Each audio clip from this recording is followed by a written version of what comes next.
चला तर मंडळी, आजचा आपला बेत आहे चिकन सुक्का। तर हे बनवण्यासाठी मी चिकन आधी स्वच्छ धुवून घेतलं आहे। त्यात आलं लसूण मिरचीची पेस्ट घालून थोडी हळद, थोडं मीठ आणि थोडा लिंबाचा रस घालून घेतला आहे। मग आता आपण त्यासाठी लागणारे वाटण कसे करायचे ते बघूया। एक कांदा, अर्धा इंच आल्याचा तुकडा, 4-5 लसूणच्या पाकळ्या, थोडा कोथिंबीर आणि खोबरं घालून ते वाटून घ्यायचं आहे। आता तेल छान गरम करून त्यात हे पीस 5 ते 10 मिनिटं फ्राय करून घ्यायचे आहे।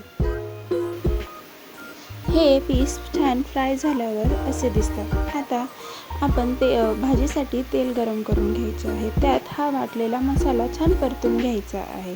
हा मसाला परतून झाल्यावर त्याला तेल सुटते। आता तर मंडळी त्यात आपण हळद, 1 चमचा मिरची, 2 चमचे मसाला आणि चवीनुसार मीठ घालून घेणार आहोत। मंडळी, तर हा मसाला आमचा घरगुती आहे। आपणास पाहिजे असल्यास आपण मला कमेंटमध्ये नक्की कळवा।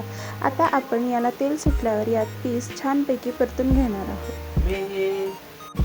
हे पीस परतून घेतल्यावर आपण यामध्ये थोडे पाणी घालणार आहोत आणि त्यानंतर याला 2 मिनिटं शिजू देणार आहोत।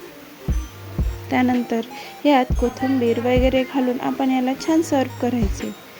हे खाल्ल्यानंतर मला नक्की कळवा की आपणास ही रेसिपी कशी वाटली।